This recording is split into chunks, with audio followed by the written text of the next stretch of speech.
ya surah Az-Zalzalah. Ya, a'udzubillahi minasyaitonir rajim. Ya. Idza zulzilatil ardu zilzalaha wa akhrajatil ardu athqalaha wa qala al-insan ma laha. Itu sampai sana. Ya. Bila mana ya Allah goncang bumi dengan goncangan yang dahsyat. Ya. Wa akhrajatil ardu athqalaha. Apa yang ada di perut bumi dihemburkan keluar oleh Allah Subhanahu wa taala. Ya. Ya, berlaku karena pertemuan dahsyat dan cakrawala dan cakrawala yang lain. Ya, sehingga menghadirkan suatu fenomena, satu situasi yang menjadikan manusia terpinga-pinga. Manusia pada waktu itu hanya mampu berinteraksi bersama mereka hanya dengan malah. Apakah yang terjadi? Ya, apakah yang telah terjadi? Tak ada manusia pun pada waktu itu yang dipilih oleh Allah. Ya, begitu juga yang berlaku di Padang. Tak ada manusia pada waktu itu dalam kelam-kelam itu mengatur strategi tertentu untuk mereka menyelamatkan diri mereka. Ya. Yang ujung yang ada hanyalah masing-masing lari untuk menyelamatkan diri masing-masing. Tanpa ada pun sebarang usaha untuk menyelamatkan. Lari saja. Ya, lari saja. Ya, tak boleh buat apa. Cuma surah apa je berlaku apa yang baik itu saja. Ya. Kalau kita perhati pula dalam surah yang lain, surah Al-Qari'ah. A'udzubillahi minasyaitonir rajim. Al-Qari'ah. Mal-Qari'ah. Wa ma adraka mal-Qari'ah.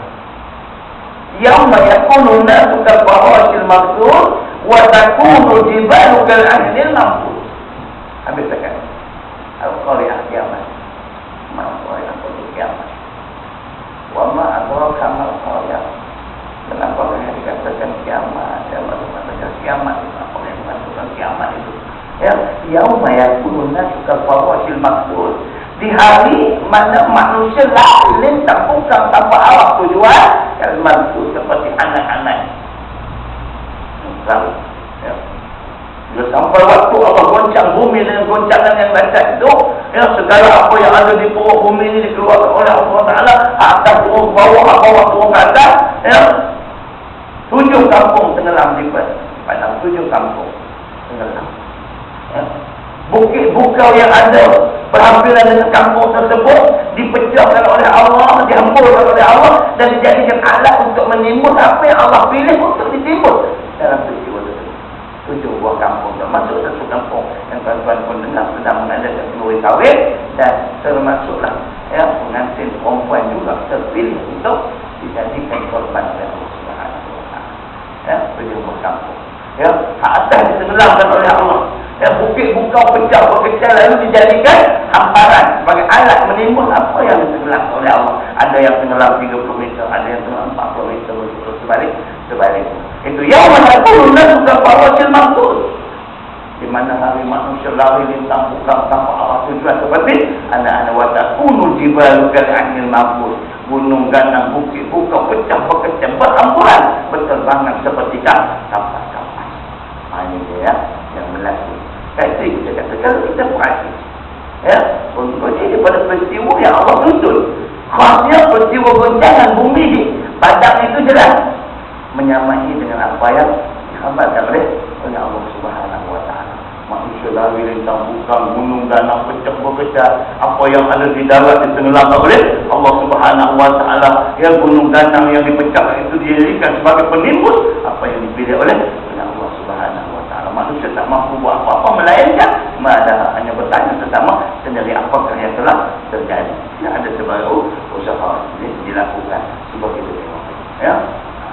Selalu kita menyebut bahawa apa yang ada pada diri kita yang menjadi tempelan kepada kehidupan kita, sama ada ini membawa arti kesenangan ataupun penderitaan, semuanya sifatnya apa dia?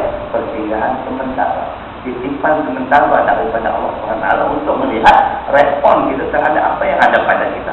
Maknanya semua milik Allah, bukan milik kita.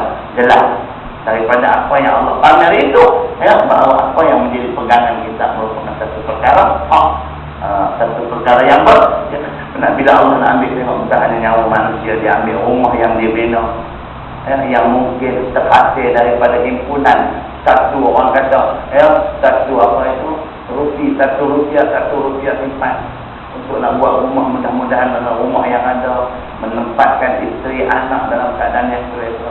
Tapi bila sampai waktu Allah ambil tuan dia, Allah ambil rumah tuan dia pun Allah ambil. Tinggal mangkuk yang ada dalam rumah yang dibeli, ya, Allah ambil. Mungkin di belakang rumah ada 2-3 ekor kambing khabar yang sengaja disimpan untuk dijadikan korban pada Aidil Adha akan datang. Allah ambil. Tak ada apa yang tinggal. Silang-silang, bantai busuk anak kita dia tak ambil semua. Semua dia ambil. Yang pasal apa? Itulah, ya, bahawasanya segala yang ada dalam diri kita, dan apa juga yang menjadi orang kata pertinggahan terhadap kehidupan kita, ya, kereta kita, rumah kita, tinggal mangkuk kita, duit kita, apa juga, semuanya milik Allah. Bila sampai waktu Allah ambil, Allah ambil. Tuan-tuan, peristiwa ini akan diulang oleh Allah dari waktu ke waktu. Pasal apa? Ya, pasal itulah cara dia. Itulah yang dikatakan di kiamat. Al-Qiyamah, kiamat, Al-Qiyamah. Apa tu kiamat? Wa ma adraka mal-Qiyamah. Bagaimana kiamat itu berlaku? Apa yang dikatakan kiamat? Bagaimana prosesnya? Ya, yauma yakunun nasu kal-farasil maksud. Hari itu Allah kata kamu akan dapat lihat bagaimana manusia tak boleh tahu. Kamu apa tujuan? Yang seperti anak-anak sama kita. Itulah kiamat.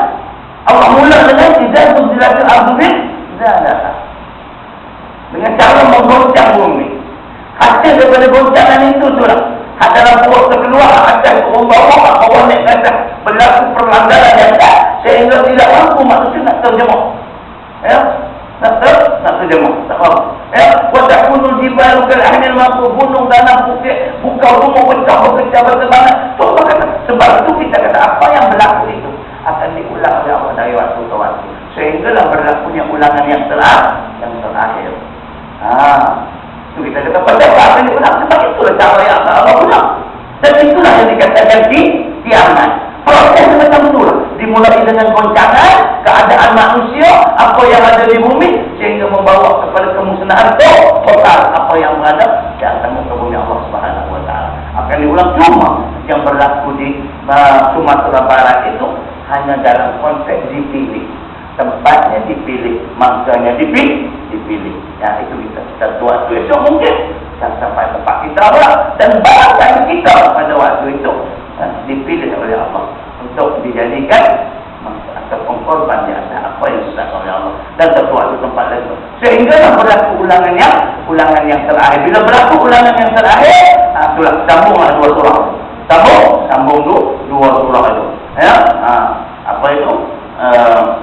Wa qala insan ma laha yaumaidin tuhaddisu akhbaraha bi anna rabbaka awha laha.